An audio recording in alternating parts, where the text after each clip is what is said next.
다윗이 죽을 날이 임박하매, 다윗이 죽을 날이 임박하매, 이 제목으로 하나님 말씀 전하겠습니다.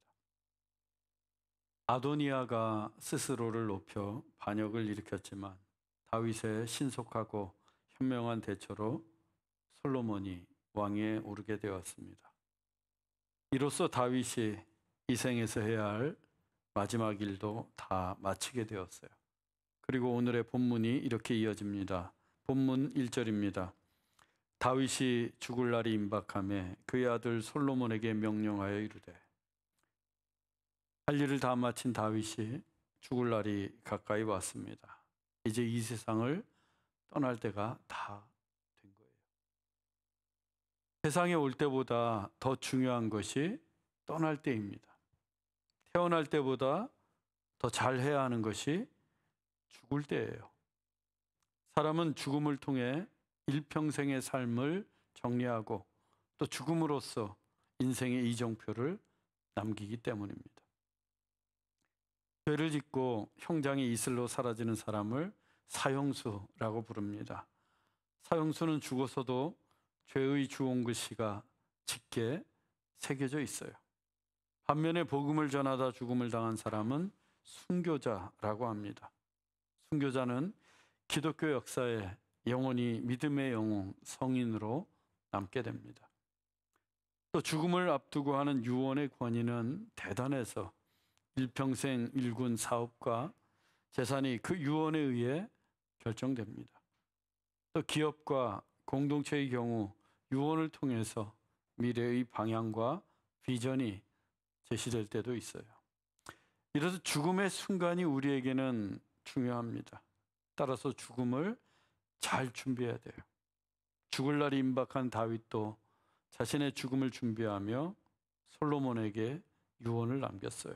본문 2절입니다. 너는 힘써 대장부가 되고. 다윗의 첫 번째 유언은 힘써 대장부가 되라는 것이었어요. 너는 힘써 대장부가 되고. 이 말은 용기 있는 지도자가 되라는 뜻입니다. 용기 있는 지도자가 되라. 솔로몬은 다윗의 아들 중에 10번째 막내예요. 형제들 중에 가장 나이 어린 동생입니다. 그런데 한 나라의 왕이 됐어요. 그것도 갑작스럽게. 맏형인 아도니아가 반역을 일으키는 바람에 솔로몬은 생각지도 못한 때에 왕이 되었습니다. 아무런 준비도 없이 하루 만에, 아니 반나절 만에 왕이 되었어요. 솔로몬도 어리둥절합니다. 게다가 왕이 되긴 했는데 여전히 힘센 아도니아 형이 살아있어요. 대장군 요압도 눈을 부릅뜨고 있고 대제사장 아비아달도 건재합니다. 왕좌에 오르긴 했어도 반역의 무리들이 여전히 시퍼렇게 살아있어요. 이때 왕이 된 솔로몬에게 필요한 것이 무엇이겠어요? 용기예요, 용기. 강하고 담대한 용기입니다. 그래야 그 대적들 앞에서 당당히 왕으로 설 수 있고 왕권도 발휘할 수 있습니다. 조선 왕조실록을 보면 종종 이 힘센 고관 대작들 틈에서 연약한 왕의 모습을 볼 수가 있습니다. 이름만 왕일 뿐 실제 권력은 왕의 신하들인 정승들이 꽉 틀어지고 있어요. 그때 만일 왕이 용기를 내지 못한다면 그 같은 권력의 구도는 바뀌지 않습니다. 권력의 속성상 권력을 한번 손에 쥐게 되면 놓을 줄을 모르기 때문이에요. 솔로몬도 마찬가지입니다. 처음부터 담대한 용기를 지닌 대장부가 되지 못한다면 다윗이 죽고 난 후에 아도니아나 요압의 손에 놀아날 수 있어요. 어렵사리 왕이 되었는데 또다시 권력을 빼앗길 수도 있습니다. 그래서 다윗이 솔로몬에게 제일 먼저 힘써 대장부가 되라라는 유언을 남긴 거예요. 그러면 대장부가 되기 위해서 필요한 것이 무엇이겠어요? 용기 있는 왕이 되기 위해서 무엇이 솔로몬에게 필요하겠습니까? 믿음이에요, 믿음. 하나님에 대한 믿음입니다. 하나님이 나를 왕으로 택하셨다라는 굳센 믿음이 있을 때 흔들리지 않는 거예요. 또 믿음이 있으면 두렵지 않습니다. 믿음은 용기이기 때문이에요. 굳센 믿음이 담대한 용기를 불어넣습니다. 기드온이 어떻게 300명밖에 되지 않는 군사를 데리고 해변에 모래알처럼 많고 들의 메뚜기 떼처럼 많았던 미디안과 싸워서 이길 수 있었겠어요? 또 드보라가 어떻게 연약한 여인의 몸으로 전쟁에 나갈 수 있었고, 기생 라합이 어떻게 목숨을 걸고 이스라엘 정탐꾼을 숨겨줄 수 있었겠습니까? 믿음이 있었기 때문이에요. 믿음은 곧 용기이기에 굳센 믿음으로 담대한 용기를 얻어서 그 엄청난 일들을 해낼 수 있었던 겁니다. 다윗도 솔로몬이 하나님에 대한 믿음으로 용기 있는 대장부가 되기를 원했습니다. 그래서 죽음을 앞두고 제1성으로 힘써 대장부가 되라 라고 유언했던 거예요. 다윗이 솔로몬에게 당부한 두 번째 유언은 여호와의 명령을 지켜 행하라는 것입니다. 본문 3절입니다. 내 하나님 여호와의 명령을 지켜 그 길로 행하여 그 법률과 계명과 율례와 증거를 모세의 율법에 기록된 대로 지키라. 그리하면 내가 무엇을 하든지 어디로 가든지 형통할지라. 다윗은 왕으로서 40년간이나 통치했습니다. 이 40년은 one generation, 한 세대를 가리킨다고 했어요. 한 세대를 다스린 왕이 정치, 외교, 국방에 얼마나 능통하고 또 얼마나 풍부한 경험과 노하우를 가지고 있겠습니까? 다윗이 그 40년치의 경험과 노하우를 솔로몬에게 전수해 줄 수만 있다면 이제 막 왕이 된 솔로몬에게 분명 큰 도움이 될 거예요. 그런데 다윗은 그런 경험과 노하우에 대해서는 일체 언급이 없습니다. 그 대신 용기를 가진 리더가 갖춰야 할 덕목은 신앙이라고 말하고 있어요. 여호와의 명령을 지켜 행하라고 합니다. 그리하면 내가 무엇을 하든지 어디를 가든지 형통하리라. 신앙이, 하나님께 대한 순종이 나라를 다스리는 최상의 방법이라는 거예요. 이것이 다윗이 40년간 왕을 하면서 배운 결론입니다. 여호와의 명령을 지켜 행하라. 그리하면 형통할지라.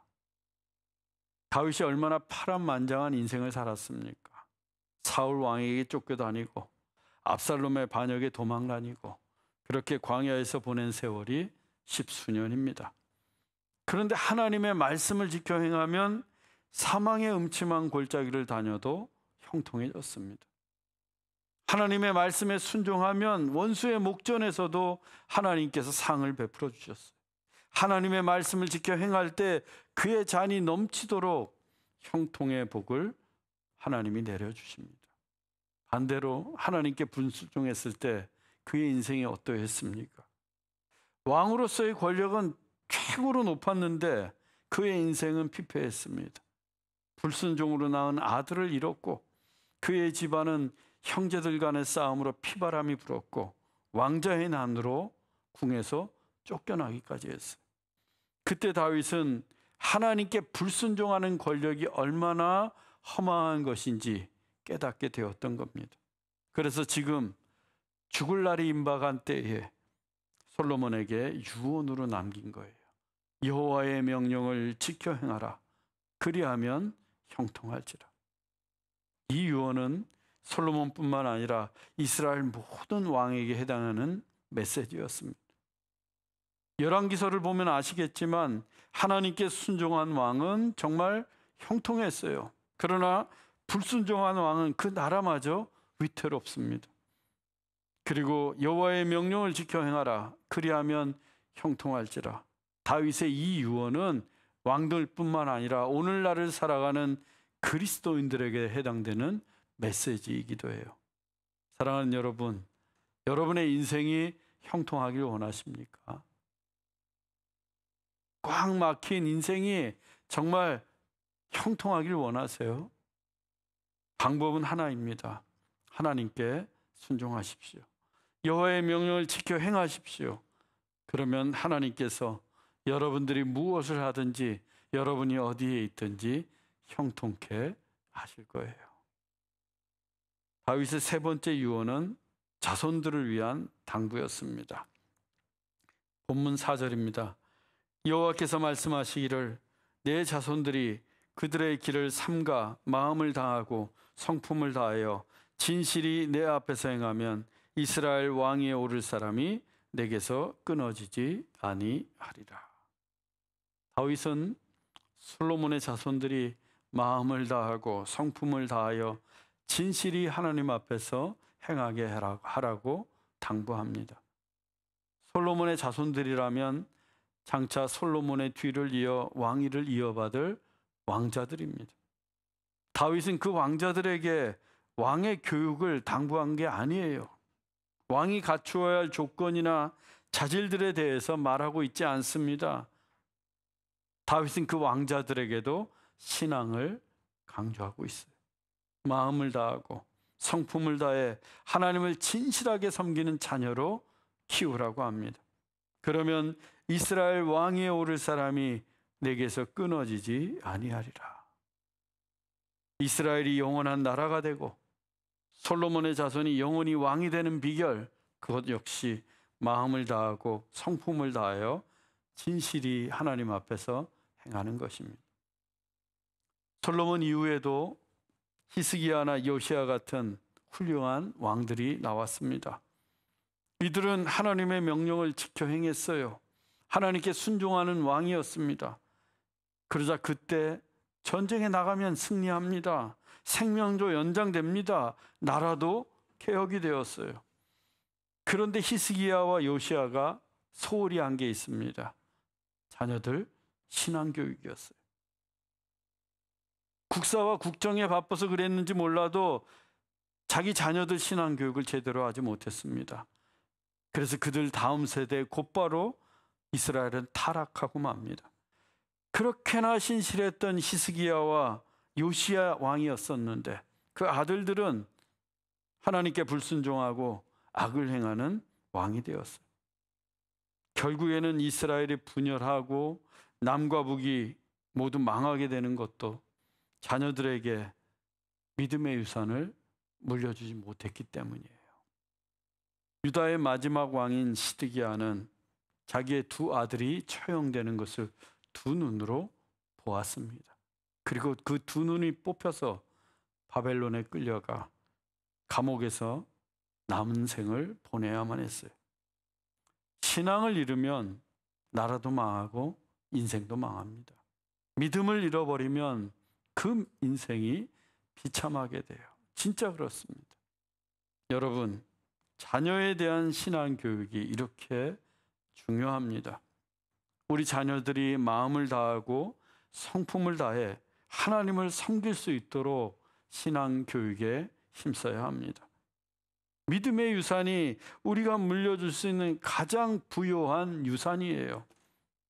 교회에서도 교회학교 사역이 중요합니다. 우리 교회처럼 다음 세대가 많은 교회는 더더욱 중요합니다. 교회학교 예산도 늘리고 교사도 키우고 사역도 개발해야 합니다. 또한 그 중요한 자녀의 신앙교육을 단지 교사들에게만 맡길 것이 아니라 부모들도 관심을 갖고 함께 동역해야 합니다. 일일 교사 제도가 있는데 열심히 섬겨야 됩니다. 교회 학교를 위해서 기도해야 되고 물질로도 후원해야 하고 선생님들 밥도 사줘야 돼요. 격려도 해줘야 되고 교회 학교 교사가 얼마나 귀한 줄 모릅니다. 정말 그분들에게 감사의 마음을 전합니다. 저는 앞으로 교회 학교가 원하는 것은 정말 다 지원해주고 싶어요. 그렇게 우리의 자녀들이 마음을 다하고 성품을 다하여 진실이 하나님 앞에서 행하도록 가르칠 수만 있다면 그들이 무엇을 하든지 어디를 가든지 하나님께서 형통케 하실 줄로 믿습니다. 용기와 신앙에 대해 당부한 다윗이 이제 공의에 대한 유언을 합니다. 본문 5절로 6절입니다. 요압이 두 사령관 넬의 아들 아브넬과 예델의 아들 아마사에게 행한 일을 내가 알거니와 그가 그들을 죽여 태평시대에 전쟁의 피를 흘리고 신에 묻혔으니 내 지혜대로 행하여 그의 백발이 평안히 스올에 내려가지 못하게 하라. 이 왕이나 리더에게 꼭 필요한 덕목이 공의입니다. 공의를 세우는 거예요. 이 공의가 사라지면 리더의 권위도 사라지게 되고, 권위가 무너지면 리더십도 무너지게 됩니다. 공의는 매우 중요한 리더의 덕목이에요. 공의가 뭔가? 공평과 정의입니다. 공평과 정의는 어느 쪽으로도 기울어지지 않고 바르고 의롭게 행하는 것을 말합니다. 그래서 공의의 대표적인 행위가 의로운 자에게는 상을 주고 불의한 자에게는 벌을 주는 거예요. 그게 공평한 처사예요. 그래서 다윗도 솔로몬에게 유언으로 남깁니다. 공의로운 왕이 되라. 그러면서 요압에 대해 공의로운 처사를 당부합니다. 이 요압이 아브넬과 아마사를 죽였어요. 전쟁 중에 어쩔 수 없이 일어난 일이 아니라 태평시대에 요압이 고의로 저질렀던 살인이었습니다. 아브넬은 본래 사울의 군대 장관입니다. 다윗 편이 아니라 본래 사울 편이었어요. 사울은 이미 죽고 없지만 그 사울을 따르던 세력들이 남아서 사울의 아들 이스보셋을 왕으로 세워서 나라를 이어가고 있었습니다. 그 나라의 군대 장관이 아브넬이에요. 하루는 이 아브넬이 다윗의 군대와 맞서 싸우게 됩니다. 그런데 전세가 다윗 편에 유리해졌어요. 아브넬이 막 도망을 치는데 그 뒤를 요압의 동생 아사헬이 막 쫓아갑니다. 그런데 싸움 실력으로는 아사헬이 이 아브넬 상대가 되지 않아요. 아브넬은 another level, 요압 정도의 레벨이었어요. 때문에 아사헬에게 소리를 칩니다. 내가 너를 죽이면 내 형 요압의 얼굴을 내가 어찌 보겠느냐. 그러니 물러가라. 아브넬은 요압과 친분이 있었습니다. 그래서 그의 동생 아사헬을 죽이고 싶지 않았어요. 그런데도 이 아사헬이 공을 한번 세워보겠다고 부하들을 이끌고 아브넬을 포위했어요. 이제 가만히 있으면 아브넬의 목숨이 위태롭습니다.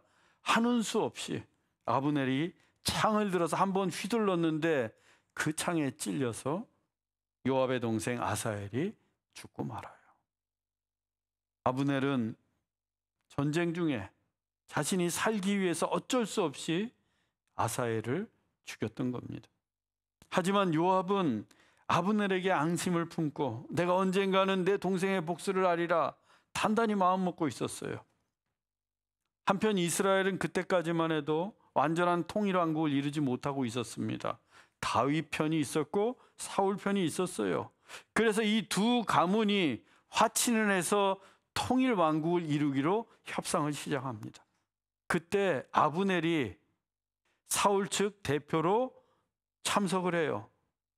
그래서 다윗이 아주 융숭하게 대접을 하고 돌려보냅니다. 그런데 요압이 그 돌아가던 아브넬에게 전령을 보내서 무슨 중요한 일이 있는 것처럼 그를 성 안으로 다시 불러들였어요. 그리고 그에게 다가가서 귓속말을 하는 척하면서 칼로 그의 배를 찔러 죽입니다. 아브넬은 평화의 사신으로 왔어요. 지금 통일왕국을 이루기 위해서. 그런 아브넬을 다윗 몰래 요압이 죽였어요. 통일왕국이라는 그 중체대한 일을 앞에 두고 요압은 단지 동생의 복수를 갖겠다고 아브넬을 죽였던 거예요. 참으로 부당한 살인이었습니다. 나중에 이 사실을 알게 된 다윗은 크게 탄식하면서 아브넬의 장례를 성대하게 치러 주었습니다. 요압이 부당하게 죽인 사람이 또 한 사람이 있는데 이스라엘의 군대 장관 아마사였습니다. 압살롬이 반역을 일으켰을 때 이 요압이 다윗이 그렇게 부탁했는데도 불구하고 다윗의 아들 압살롬을 죽였어요. 죽이지 말라고 했는데 그때 다윗의 슬픔 말로 다 할 수 없이 컸습니다. 그래서 내 아들 압살롬아, 내 아들 압살롬아, 차라리 내가 너를 대신해서 죽었어야 했는데 라며 슬피 울었어요. 그러고 나서 다윗이 자기 명을 어기고 압살롬을 죽인 요압을 실각을 시킵니다. 그리고 아마사를 대장군으로 임명을 했어요. 졸지에 대장군 자리를 빼앗긴 요압이 기분이 좋을 리가 없습니다. 아마사를 시기하고 있었어요. 그러다 얼마 후 그 이스라엘에 난이 일어나요. 세바가 난을 일으켰는데 그 난을 진압하기 위해서 요압과 아마사 두 장군이 출격을 했어요. 그런데 이 요압이 세바를 쫓지 않고 아마사를 쫓아가는 거예요. 그리고 아마사에게 다가가서 평안하냐? 라고 묻더니 입을 맞추는 척하면서 역시 칼로 그의 배를 찌릅니다. 무방비 상태였던 아마사도 그 자리에서 죽었어요. 요압은 이번에도 아주 비열한 방법으로 아마사를 죽였습니다. 그리고 다시 대장군의 자리를 차지하게 됩니다.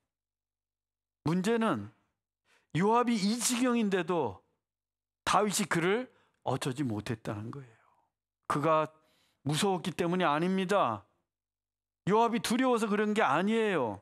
과거 요압과 함께 우리아를 살해한 공모 때문이에요. 다윗이 우리아의 아내 바세바를 범하고 우리아는 요압을 시켜서 가장 위험한 전쟁터로 보내서 죽게 하지 않았습니까? 그 잘못된 과거의 발목이 잡혀서 요압을 이러지도 못하고 저러지도 못하고 있어요. 이미 공의가 무너져 버렸기 때문입니다. 하지만 무고한 피를 흘리고 반역까지 한 요압을 마냥 가만둘 수만은 없었습니다. 요압의 행위를 반드시 공의로 다스려야만 합니다. 그래야 그 같은 일이 또다시 반복되지 않는 거예요. 요압이 또 얼마나 많은 사람을 죽이겠습니까? 그래서 다윗은 솔로몬에게 그의 백발이 평안히 스올에 내려가지 못하게 하라. 즉 요압을 죽이라고 유언을 남긴 거예요. 다윗이 공의로 심판해야 할 사람이 또 있었는데 시므이입니다. 시므이. 본문 8절로 9절입니다. 시므이가 악독한 말로 나를 저주하였느니라. 그가 요단에 내려와서 나를 영접함으로 내가 여호와를 두고 맹세하여 너를 죽이지 아니하리라 하였노라. 그러나 그를 무죄한 자로 여기지 말지어다. 그의 백발이 피 가운데 스올에 내려가게 하라. 시므이는 사울 왕과 같은 베냐민 지파 사람입니다. 사울이 죽고 다윗이 왕이 되자 내키지 않았어요. 왜? 베냐민 지파에서 왕이 나와야지 왜 유다 지파에서 다윗이 왕이 되었느냐는 거예요. 그런데 어느 날 압살롬이 반역을 일으킵니다. 다윗이 궁에서 도망쳐서 달아나잖아요. 그때 도망가는 길에 시므이를 만나요. 시므이가 피를 흘린 자여 사악한 자여 사울의 족속의 모든 피를 여호와께서 내게로 돌리셨도다 라면서 다윗에게 저주를 퍼부어요. 도망가는 왕에게 막 저주를 퍼붓습니다. 막 돌도 던졌어요. 다윗의 호위병들이 당장에 시므이를 죽이려고 했습니다. 그렇잖아요. 왕을 저주하고 왕에게 돌을 던지는데 그 호위병들이 가만 놔두겠습니까? 그런데 다윗이 내 몸에서 난 아들도 내 생명을 해하려 하거든 하물며 이 베냐민 사람이랴. 압살롬이 반역을 하고 나를 죽이려고 하는데 내 아들도 나를 죽이려는데 하물며 이 베냐민 사람이겠느냐 라고 하면서 그를 내버려 두고 떠나요.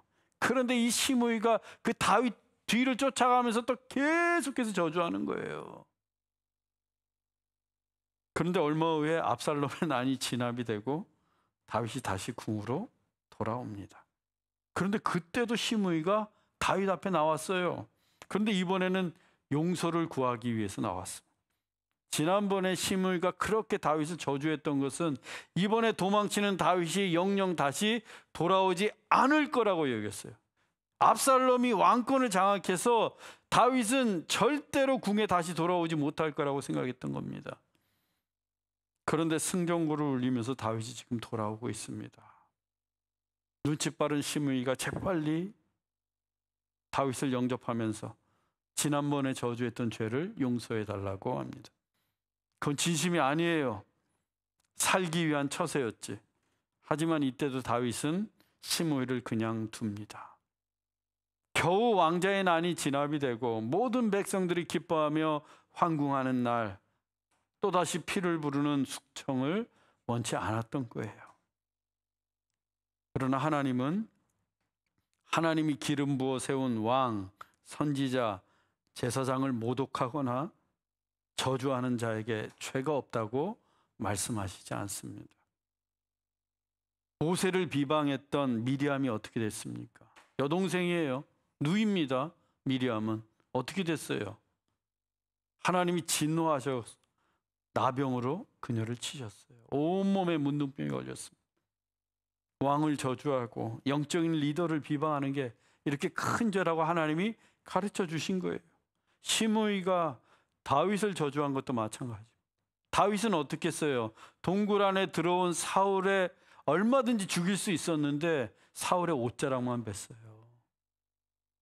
그리고 그 사울을 죽였다고 와서 보고했던 자를 다윗이 어떻게 합니까? 죽여요. 왜? 왕을 죽인 자를 살려둘 수 없었어요.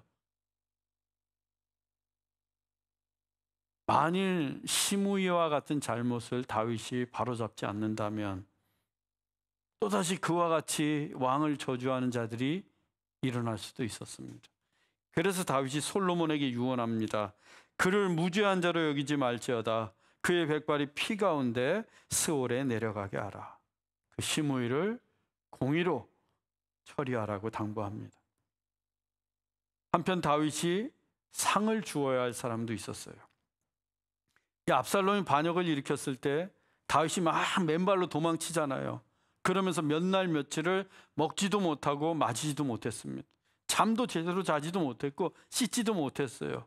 그 소식을 요단강 일대의 큰 부자 바르실레가 들었어요.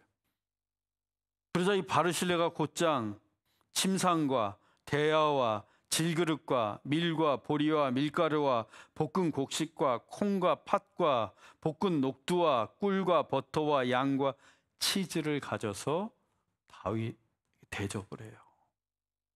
다윗의 일행들에게 모두 음식을 갖다 주었습니다. 다윗을 위해서 침대와 대야까지 들고 왔어요. 잠을 못 잤다고 하니까. 이때는 다윗이 절대적으로 불리할 때입니다.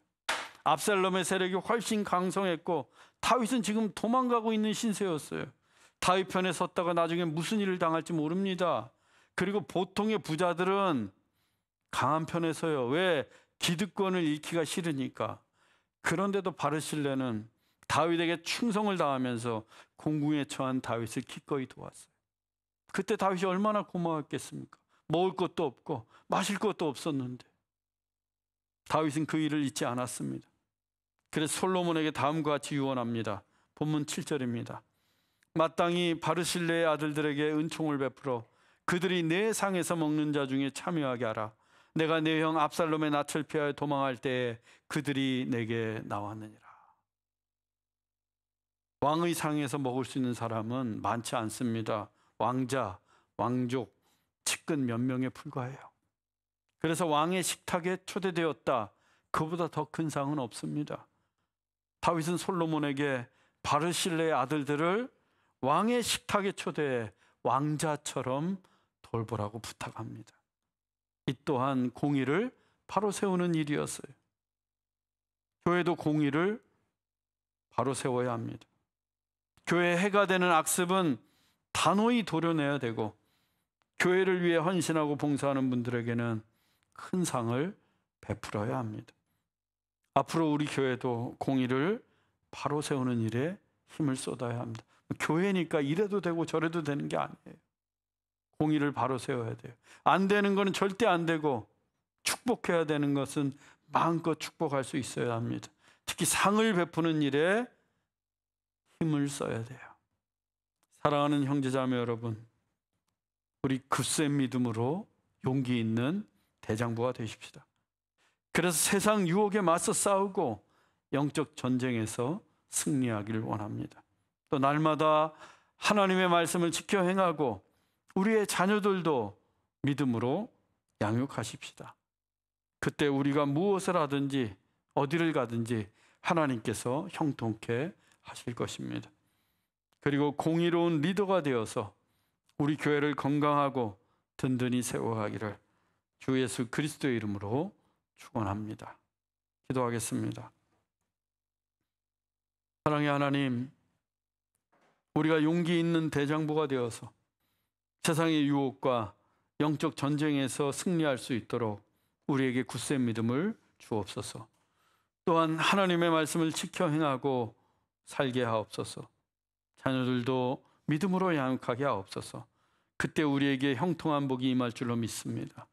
우리가 섬기는 교회를 공의로 바르게 또한 건강하게 세워가길 원합니다.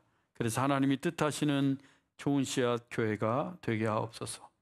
길이요 진리요 생명이신 예수 그리스도의 이름으로 기도하옵나이다. 아멘.